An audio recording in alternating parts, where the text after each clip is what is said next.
Welcome to On Thick Ice, a podcast about navigating relationship intricacies by two people who are just trying to make one work. I'm Emily. And I'm John. Each week, we'll be tackling the pressing issues we all face in our relationships but rarely address head on. So today's episode is just an excuse for me to talk about my favorite show of all time, because I think I was in a grumpy mood when I had to prep, and I wanted something to put me in a non-grumpy mood. It is no secret. I love how you just nod. It's not a visual. I'm giving you indicators like that I'm acknowledging I have nothing to say. It's like when you do things with your hands. I'm like, nobody can see you. The bit doesn't don't work. It's just part of my thing, man. All right. It is no secret here It's my sass. at On Thick Ice. You know, you interrupt me a lot. Sassy pants. That my favorite show of all time Oh, is, I'm sorry. of course, You I'm going were to kill you were you. grumpy pants. Not sassy pants. I'm sassy pants, you grumpy pants. All right, go. Okay. Continue. All right, sassy pants. It is no secret here at On Thick Ice that my favorite show of all time is, of course, The Office. Are you okay? Were you trying to get through that without interrupting me? I was just laughing. I didn't want it to interrupt you. I'm still having fun. I don't think we've gone a single episode without making an Office reference. I don't On think this. we do a day in the single life. day. Like, I don't know if it's possible. Like I was thinking about that the other day, and it's like the shows that we watch, the ones that we really gravitate to, they are every basic response in our life. Yeah, I mean, they're just so ingrained in our yeah. DNA at this point. yeah. Yeah, it's funny. But yeah, so my favorite show is The Office. I think I've forced it to be one of your favorite shows, whether you like it or not.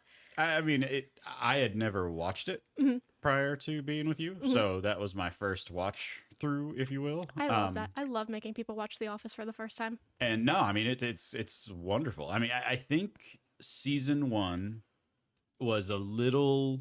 It's like, hard for everybody. You have to just kind of like swallow it and just get through it. Mhm. But no, it really takes on like a life. But then like doing the rewatch, Mhm. the personalities that you grew to love somewhat shine through in season 1 once you Yeah. already know them. Yeah. So it's helpful. Excuse me. What the fuck was that? That was the tiniest little burp in the Oh my world. God. That's like Troy's sneeze. What the fuck was that? So yeah, it's my favorite show. I kind of forced it to be at least one of our shows. Don't go a day without quoting Michael Scott or someone. So I want to talk about all of the relationship and love lessons that I have learned from watching The Office. Now, you mentioned already that you didn't watch it until we watched it together, but for me, kind of like when we did the Friends episode, I watched this show. I didn't watch it when it was on TV. Like, I caught up. Like, I caught, like, the finale when it aired live, like, the last couple episodes. But still, I was young, teenager, formative years. So whether I realize it or not, I think that this show has had effect on the way I see life. I mean, I know I realized it because it's literally part of my every single day. Yeah. So, yeah, let's get into it. I feel like you're going to be annoying and say no one when I ask you this question, but which character from The Office do you most identify with? That is very tough, actually. I feel like I know for you. Well, It's a mix for me. It's a mix for me as well. Mhm. I think it's a 3-way. Okay. Yeah, I think we got some Jim, Dwight, and what's his nuts? Fucker. Ryan? Yes. Okay. Yep. I think there's a little bit of all of that in there. Like I got the goofiness of Jim. Mhm. I've got like the attention to detail from Dwight Mhm. and some of his annoyances. Yes. And then like Ryan, like I have that like adventure side for business and an MBA. and the inflated self-ego. Yeah. You can back it up, but I mean, Yeah. now that you say Jim, I would agree, but my thought for you was a mix of Ryan and Dwight. That's where I was going. The optimism Yes. from Jim, Yes. I think. I think I didn't think Jim at first because Jim's so like holding his own self back for so long, and it takes him so long to like make his moves. But Yeah, no, I would agree with that. You're also a softie for me, just like he's a softie for Pam. So Yeah, you got that going for you. that's true. For me, who do you think? Oh man. Okay, so are we talking in the office full time? Yeah. Like Hmm. in the walls? Hmm. Okay. And starting cast or extended cast? Go for it. Okay. I think Oh God. I already know our answers are not going to match just by this. well,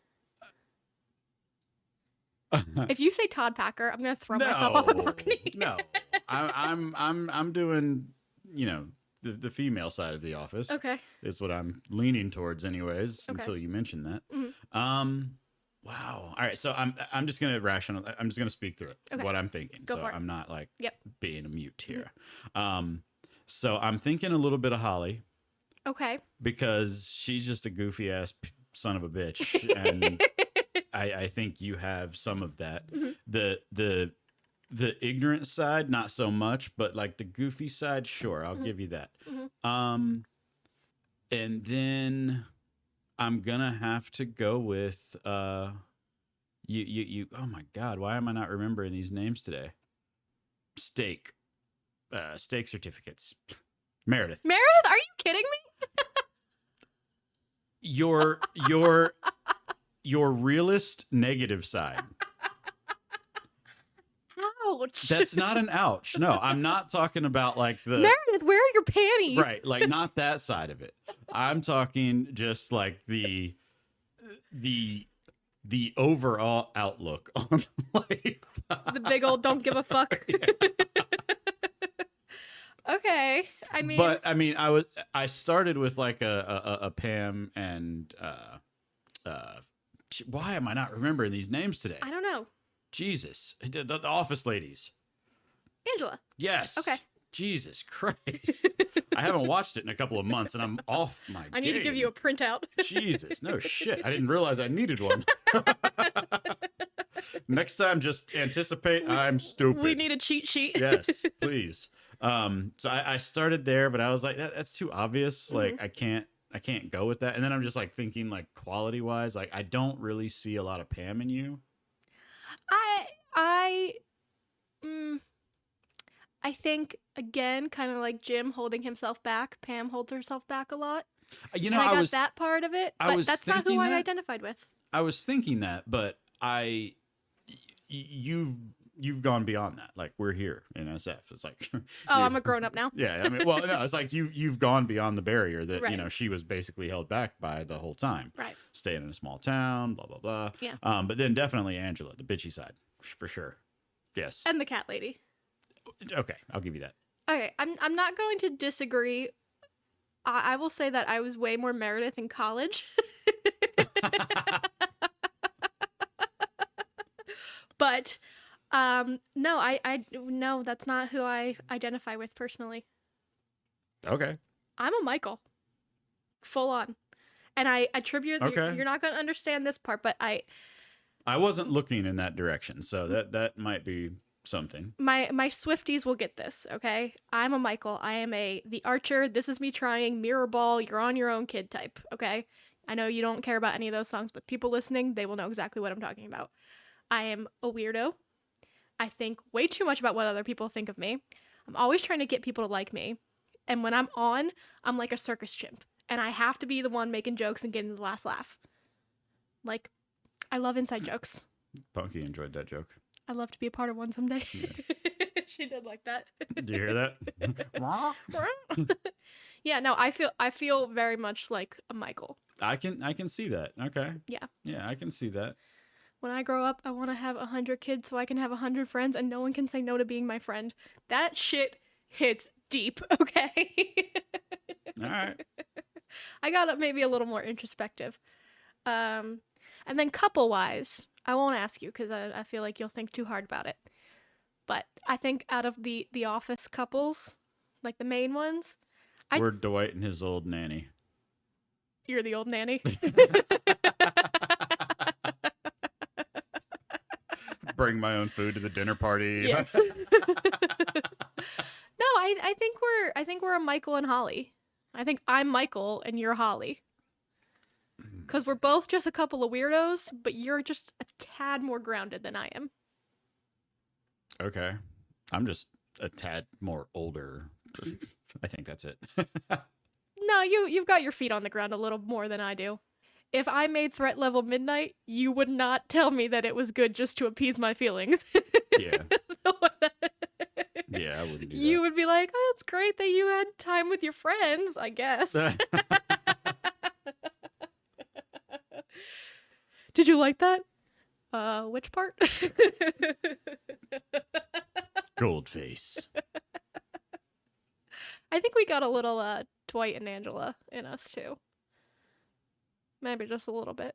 Nah. No? Nah, I don't see that. One CPAP, one cardigan, one sleeping cardigan. No. No? No. It's just not close enough. All right. I'm not going to base my relationship off of a CPAP and a cardigan. And I would say we have probably like no Jim and Pam. They're too romantic. Too fated. Too meant to be. Well, I mean, you got to kind of think about it, right? Mm-hmm. So we see the highlights, Okay, fair. right? Fair. Right. So, I mean, you think about like the highlight reel of our relationship, and we could do that. I mean, Like the DVD. yeah, like we don't need like I don't know. Either one of us are the like romantic dinner type. Like we want to like. Well, I mean, Eat grilled cheese on the roof. to a certain point. I mean, we want to go to those places. We just want to like laugh our ass off and fucking make noise. Which lends me to Michael and Holly going to the food court for right, their. right, yeah, yeah, okay, You get a hot dog, I'll get soup. yeah. All right, All right. So I was just curious, I agree, how we feel about relating ourselves to. and I'm pretty sure you would be able to find me in this city if I got lost. Oh, 100%. Without a doubt, I would be able to find you. Yes. Oh, that's such a good moment, too. I love that. Like, what a great way to get them together. And that just proves my point that we're Michael and Holly, because, like, it's just those weird fucking things that lead them to each other, or leads her to him anyway. Anyway, yeah, I wanted to, make some relations between ourselves, but then To be clear, that would have been the exact same scenario, opposite. I would have been the one that got No, lost? no, no, no, Oh. no, no. He would have found her if it would have been the other way Oh, around. yeah. It's like, that wasn't a one-sided coin there.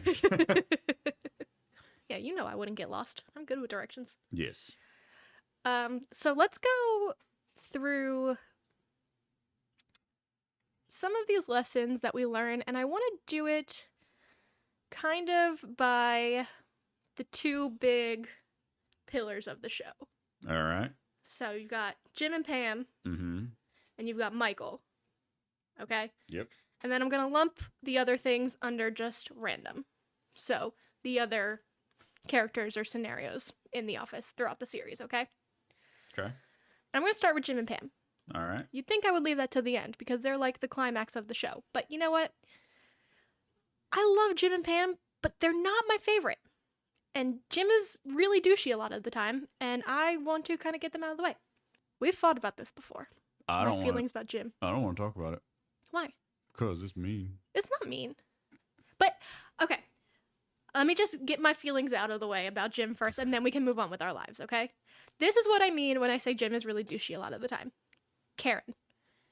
Telling Karen to come to Scranton, knowing that he was going back and going to have feelings for Pam, and having feelings for Pam the whole time, and dragging her along, and then breaking up with her after an important job interview just to go take Pam out to dinner.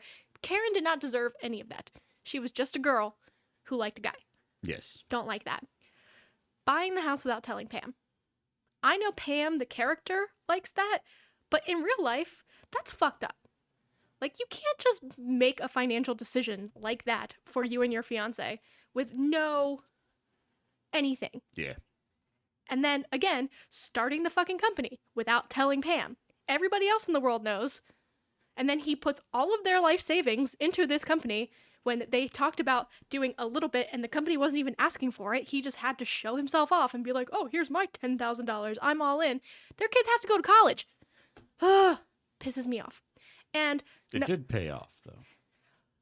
Sure, yes. But in the moment. It was an investment. In the moment, I did not like it. Yes, it was a rash decision that wasn't well thought through. Which is a pattern that he does. All rash decisions that he doesn't think through because he just. But, and then he didn't offer her enough support when she was raising her 2 kids alone at home while he was off living his dream in Philadelphia. Yes. So,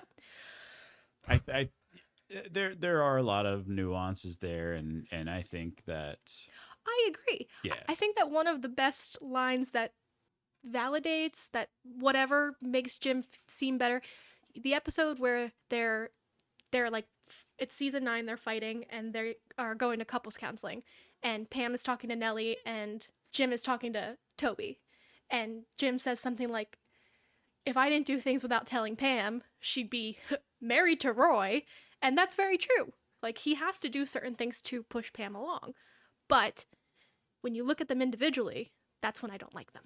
Like, the overall payoff, yes, cool, great, love it. But along the way, he's a little manipulative. And that's all I'm going to say. Love Jim. John Krasinski stole my hall pass. Okay. I don't know. I don't understand the wanting to stay in Scranton. I don't think that she necessarily wanted to stay in Scranton. I think that Scranton was the touchstone for her when she felt like so many things around her were changing without her input. I think that had they talked about it, she would have been more receptive. Because I don't think she ever wanted to stay in Scranton either. Possibly. Because she has. Well, I didn't have time to prepare for this, so I don't know. This is just coming off the top of my head. Yeah. You've got that episode, Women in the Workplace, where Jan asks them about what their dream is, and she says her dream house, and then she's like, well, I'm never going to get that house. They don't even make those kinds of houses in Scranton. And then she starts crying. She doesn't want to stay in Scranton. And she went to New York. Yeah. Yeah. What up, 212? What just happened? Bucky ran into like 3 walls. Okay, so now that I've got my feelings about Jim off my chest, Okay.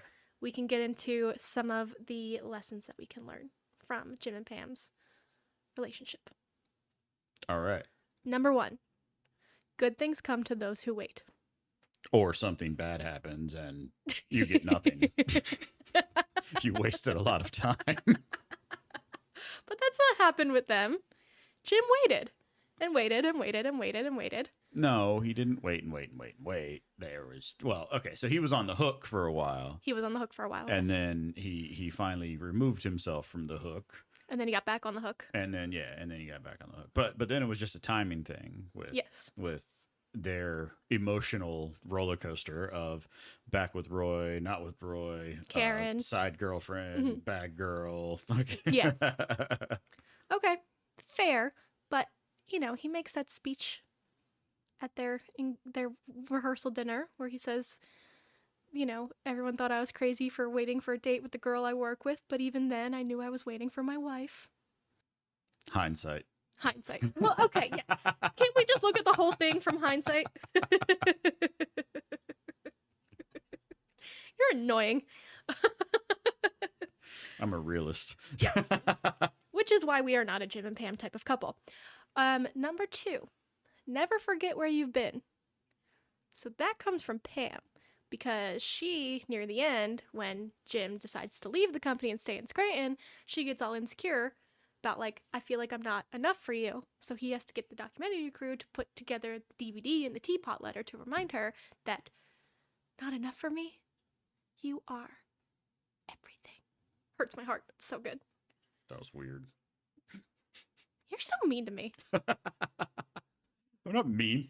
Yeah, you are. No, I'm not. I'm just having an emotional reaction. I see that. Never forget where you've been, dick. I left it. Okay. Twice. Number 3, even soulmates fight. Yes. The whole show, they're set up to be soulmates, and they throw that curve in at the end, and a lot of people really hate season 9 for the fighting and stuff like that. But for me, one, I feel like it validates my feelings towards Jim being kind of douchey. And two, it's finally realistic. Like, after all this perfect time, like, of course shit's gonna hit the fan, you know? Can't be Yeah. perfect all the time. You know, I do want to take a step back here for a second. Okay. Just thinking about this whole like who's douchey, who's not kind of thing, right? Oh, I don't think Pam's perfect if that's what you're saying. No, no, no, no. I know you went on a rant, but you know, don't lose sight of the how many seasons that she purposefully just kept him like Oh, yeah. one step away from boyfriend. Mhm. And yeah, I mean it's She was- should have left Roy. it was more understated Mhm. her doings, but I think they were more impactful. I would agree. She should have left Roy because she strung them both along. Yes. Because Roy did love her in his own weird way. So Pam's not perfect either. I'm just, okay, fair. Cool. Yeah. I didn't have a lot of time to think about that. So it just popped in my head. I'm like, all right, time to go back.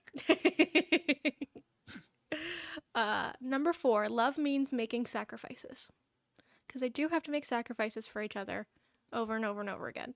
If you think of just starting from the beginning, Jim sacrificing his happiness because Pam is with Roy. And then Pam sacrificing her happiness because Jim is with Karen. And then Jim's making sacrifices because Pam goes to New York. Pam makes sacrifices because Jim goes to Philly. Back and forth, back and forth, back and forth. They both have to make sacrifices because that stupid clown painting that's stuck to the wall in that dumbass house that Jim buys for them. Yeah, that's exactly why. That clown painting, yes. Clown painting. Clown painting. Yes. I was listening to Office Ladies podcast this week, and they were doing the garage sale episode where Michael proposes to Holly. Mhm. And I never noticed before, but at the garage sale at Jim and Pam's thing, they're selling that clown painting. So they did eventually get it off of the wall. Yeah, that's good. I did not know that. Me Wow, either. I would have never known that. That's really good. Yeah, that was Because a you good- wonder, like, Yeah, they got to be able to get that off, right. like- Yeah, they had some actually like really good deep dives into like the stuff that people had on their tables and just like clearances that they had to get for just being able to show certain things like the slip and slide and stuff like that. yeah. But and then finally, That- sorry, my bad. We're not done with the last topic. I'm We, sorry. we went back. We didn't come back to where we were. Okay, So, the sacrifice thing, the sacrifice thing. right? Mhm. I think that there is an unspoken rule that was not followed here for the sacrifices. Okay. There were a lot of stupid sacrifices made. Oh yeah. Ones that just didn't make sense. Uh-huh. Like, what is going to have the biggest bang for its buck? Where's the biggest impact zone here? Mhm. Let's do that. Yeah. Instead of fucking passion projects or whatever the hell was going on here. Yeah. I don't negate either, but Mm-hmm. when you're choosing life path, like make the right decision. Yes. Like, let's not make dumb sacrifices. Let's Yes. make the ones that are going to get us where we want to be so that we can start sacrificing more freely because you can. Yes. Yes. Agreed. I mean, you know, you also have to think it's a TV show. You gotta suspend your disbelief a we're little bit. talking about lessons learned. Okay. So if Fair. we're going to learn something from this, don't do that.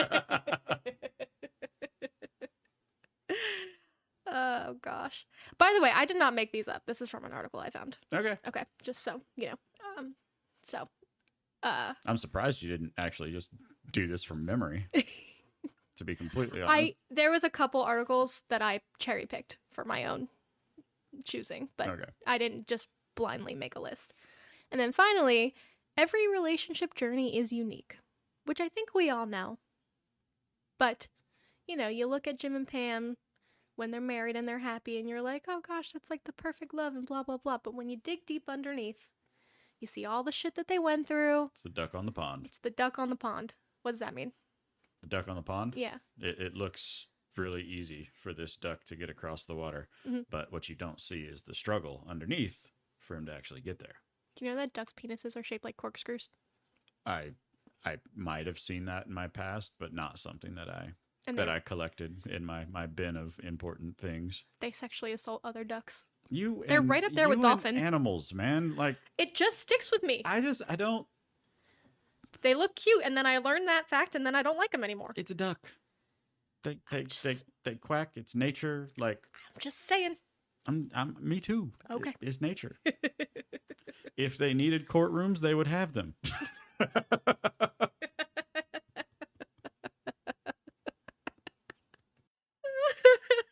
I just pictured a duck with a judge robot. Fucking quack Quack, mallet. quack. Exactly.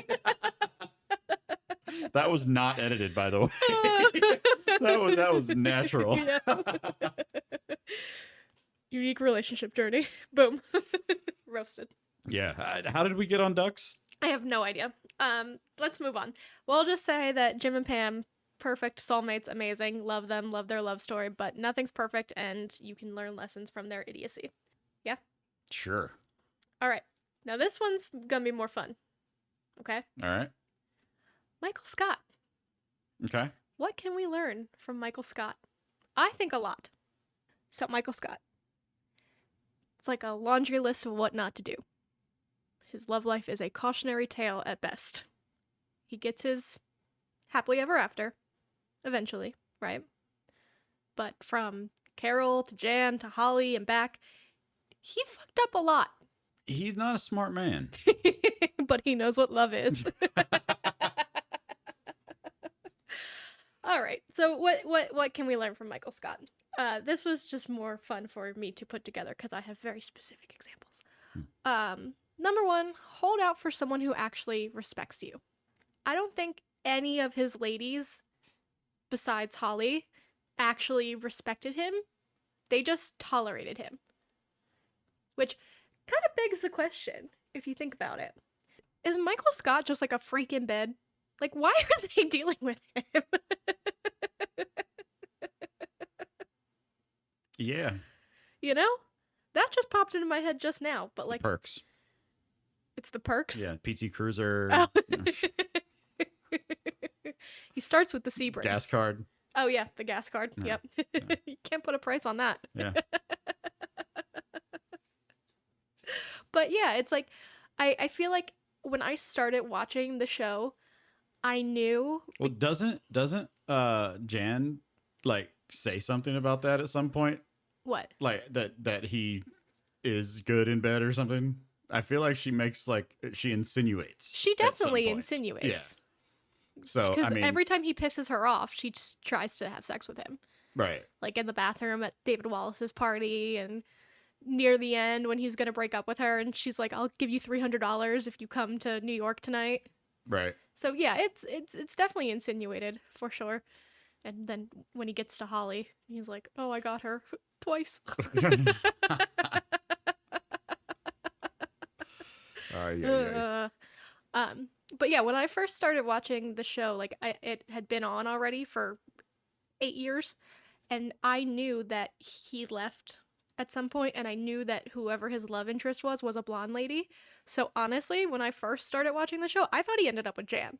Mhm. And fucking real piece of work she turns into. Yeah, no kidding. Like, talk about just like accepting disrespect over and over and over again. Like, she treats him like shit. He gets back together with her when she loses her job. She fucking breaks his Dundee and his $200 plasma screen TV. Yeah, that thing was a beast. Fucking rude. Wall mounted and everything, man. She has an affair with her assistant, who's like 17. And then she goes to a sperm bank while they're together, gets knocked up, and then expects him to play daddy to her fucking ass turd baby. Bastard. And he just deals with it. And it isn't until Holly comes around that he realizes that he's too good for her. So he takes disrespect for a really long time, and it's not fair. And you know what? He didn't deserve it. Yes. Hold out for someone who respects you. I guess I never looked at it that way because I knew it was all scripted, but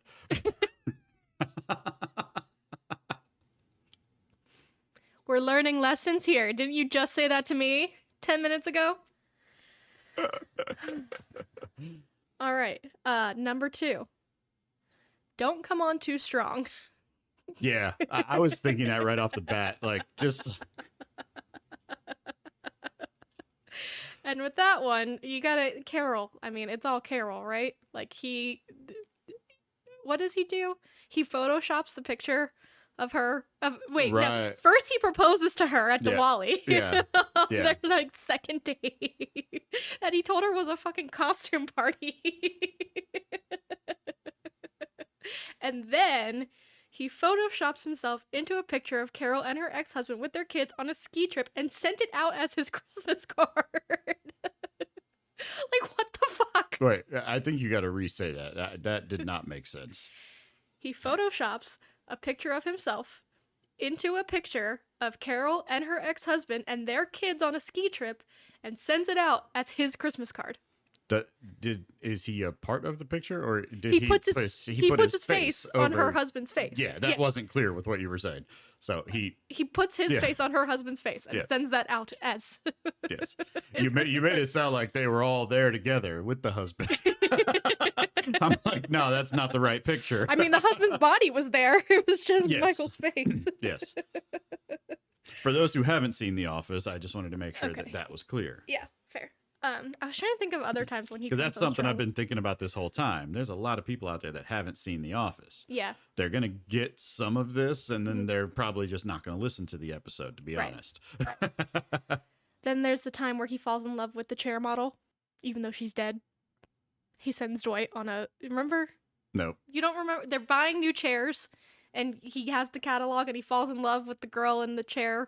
And so he sends Dwight on the goose chase to find out where the girl is and blah, blah, blah. But then she's dead. So they go to her fucking, her plot at the cemetery and they sing American Pie. I don't know if I ever connected that story. You don't remember that? No, I mean, I remember like them going to the gravestone. I remember them singing. Yeah. I don't think I ever knew why. He fell in love with the chair model lady. Yeah, I don't think that must be one of those like background moments. Like every single time I rewatch The Office, the episode is called Chair Model. It's the premise of the episode. I don't watch the names of episodes. I watch the episode. Oh my gosh, I know, but I'm just saying, like it's the whole point of the goddamn episode. When you're binge watching, you don't pay attention. You don't even realize when the damn thing stops and starts. You just keep watching. I mean, I do, but whatever.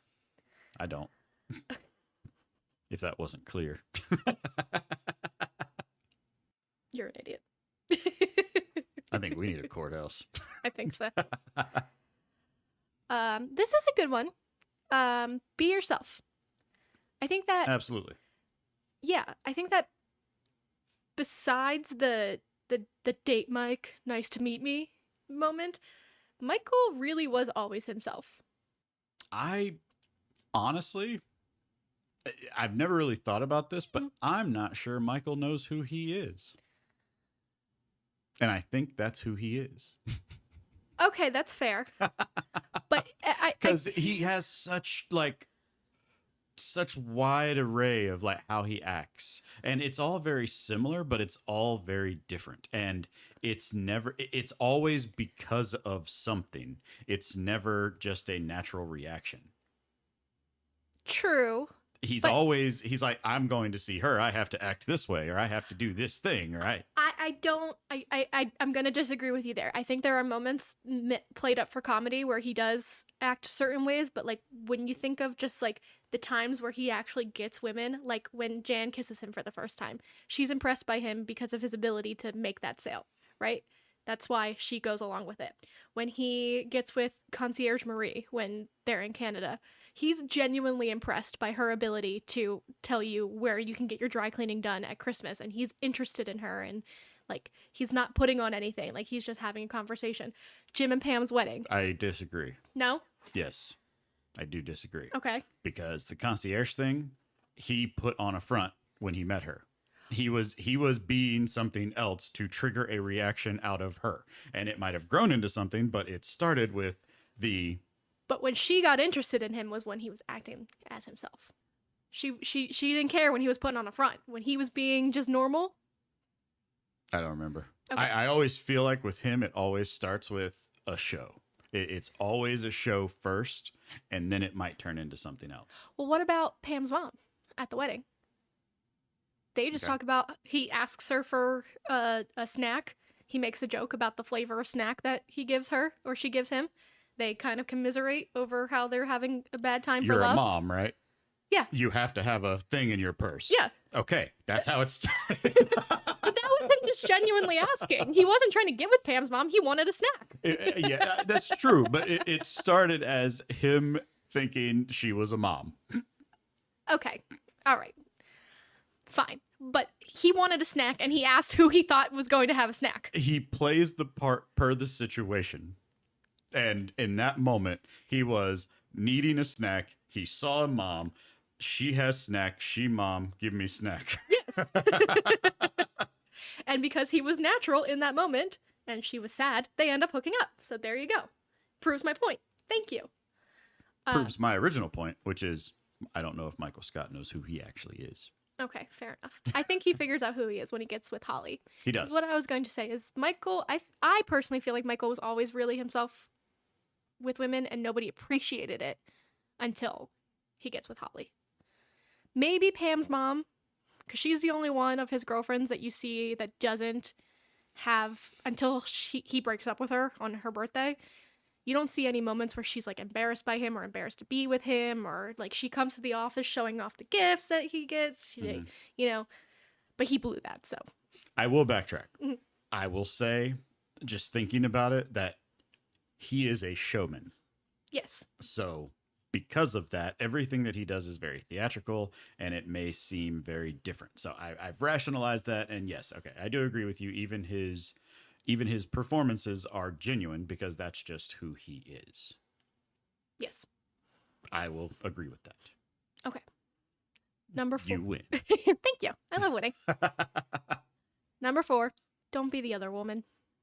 That just crushes. Or the other guy. Or the other guy. Yeah, you know what I mean. And it's Donna and Michael and the coach, and Yeah. there we go. There's Michael putting on a front when he finds out, and he's like, I'm dirty and sleazy, and we're gonna go to a motel, but he can't, once he knows, he can't follow through because he's too good of a guy, and that was just so sad, and she used him, and I really hate that bitch. Yes. And I like when the newscaster comes to ask about the burning printers, and he thinks that they're asking for a statement on the affair, and he's like, I want to apologize to the coach and the players. That was good. So genuine. I love him so much. I'm like 2 episodes away from Goodbye Michael on Office Ladies podcast, and they're gonna have Steve on, and I'm gonna have to listen to that in bed. I'm gonna be crying so much. Right. Okay. And then finally, when it comes to relationships, you gotta try to make sure you're on the same page. Obviously, it's TV, dramatic purposes, keeping Michael and Holly apart, blah, blah, blah, before they bring them back together. Ignore that part. He pushed Holly a lot. Like, they were obviously meant to be together, and they very obviously fell in love, even though she might not have realized it. He realized it. But he pushed her a lot, and I think that pushed her away.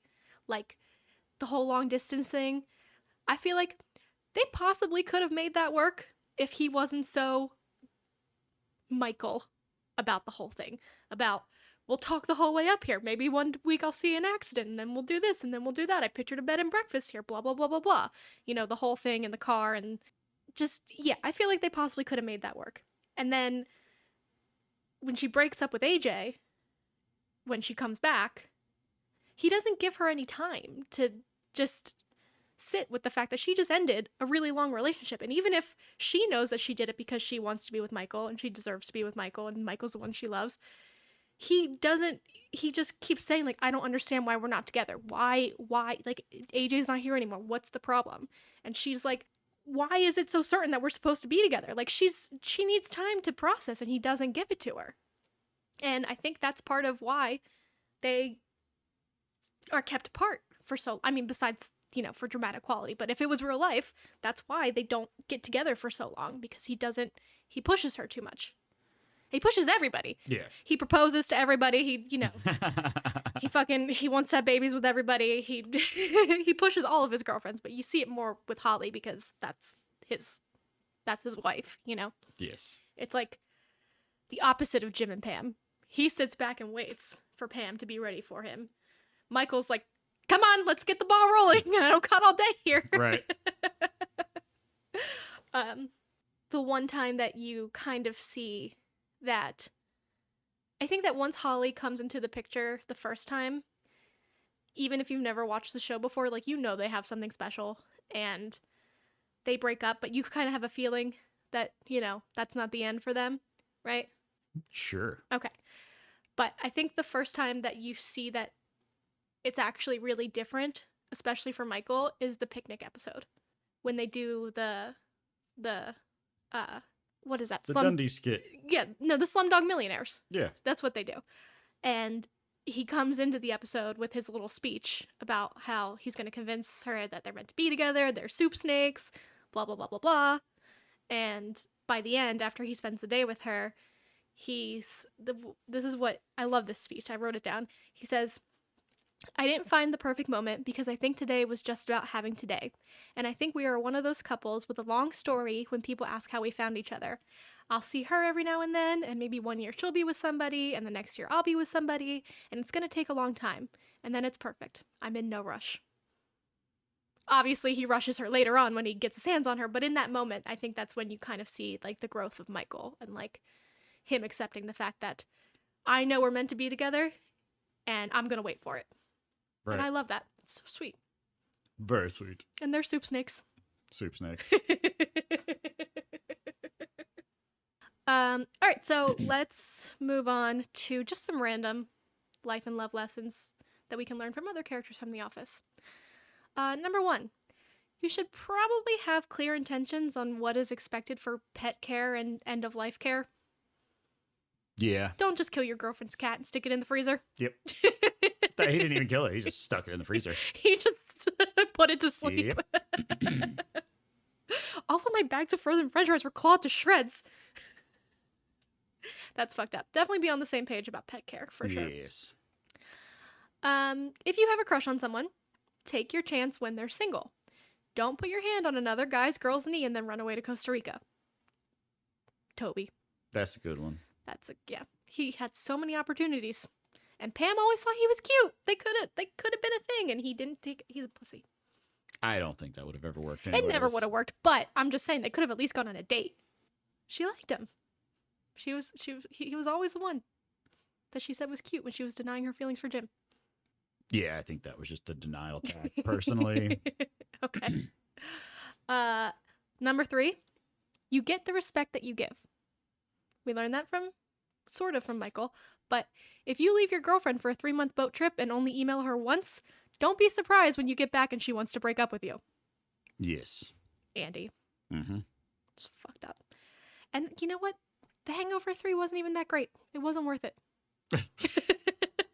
Is that what that was? Yes. That's funny. And finally, sometimes in love, you're both the toxic one. And maybe that just means you belong together. Like Kelly and Ryan.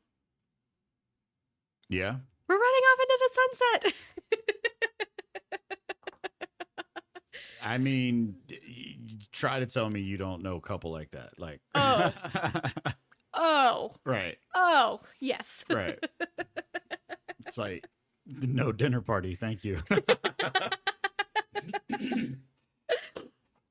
Okay, and then I just wanted to ask, to round this out, your opinion, who do you think the best couple on the show is? Probably Michael and Holly. Yeah? Yeah. Yeah, I think they're the most perfect for each other. Mm-hmm. But I don't agree with you. I think that it's Dwight and Angela. The perfect relationship? Or wait, what are you talking about? Perfect for each other. Perfect for each other. No, I still gotta go Michael.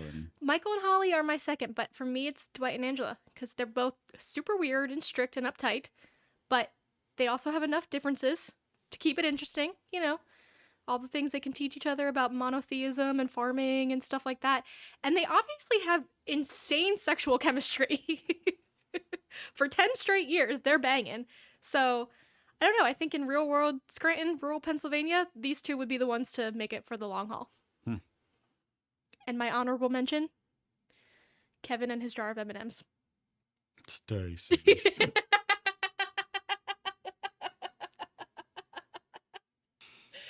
I said, I think the Eagles could clinch the NFC East. And she said, we're done. And that's it. That's the love and life lessons we can learn from The Office. And now I want to go watch The Office, much to John's probable dismay. We forgot some things. What did we forget?